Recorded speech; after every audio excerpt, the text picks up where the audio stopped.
দর্শক, এই মুহূর্তে কমলাপুর রেল স্টেশনে আছেন সহকর্মী সৈকত সাদিক, সরাসরি যুক্ত হচ্ছি তার সঙ্গে। সৈকত, ঘরমুখো মানুষের ভিড় কেমন দেখছেন এখন? সকাল থেকেই রাজধানী কমলাপুর দেশের বিভিন্ন প্রান্তে ছেড়ে যাচ্ছে। শুরুর দিকে হয়তো আজ যে ট্রেনগুলো ছেড়ে যাচ্ছে আমার ডান মুহূর্তে যে ট্রেনটি চট্টগ্রামের উদ্দেশ্যে ছেড়ে যাবে এখানে আসছে। কিছুক্ষণ আগে 11 মিনিট ট্রেনটি কিশোরগঞ্জের উদ্দেশ্যে ছেড়ে গেছে। সকাল থেকে একটা পর একটা ট্রেন ছেড়ে যাচ্ছে।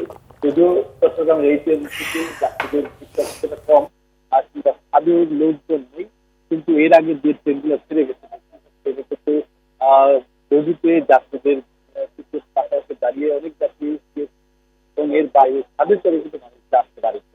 তাদের কথা হচ্ছে যদিও রাস্তা একটু ভোগান্তি একটু কষ্ট, তারপরেও বাসের থেকে কিন্তু এই ট্রেনের যাত্রা নিরাপদ যাত্রা এবং তারা বাড়ি দিতে পারবেন, সবার সাথে দেখা হবে, পরিবার করতে পারবেন। সব মিলে তাদের মধ্যে এক ধরনের আনন্দ উৎসাহ উদ্দীপনা এবং তারা বলছে যে যেহেতু এই দুটি ঈদেই তারা বাড়ি যান নগরের কর্মব্যস্ত মানুষ, তারা বেশ খুশি এবং সব ট্রেনই যথাসময় ছেড়ে যাবে সেটাও তারা প্রত্যাশা করছেন। আর কমলাপুর রেল স্টেশনে প্রবেশ করতে দেওয়া হচ্ছে।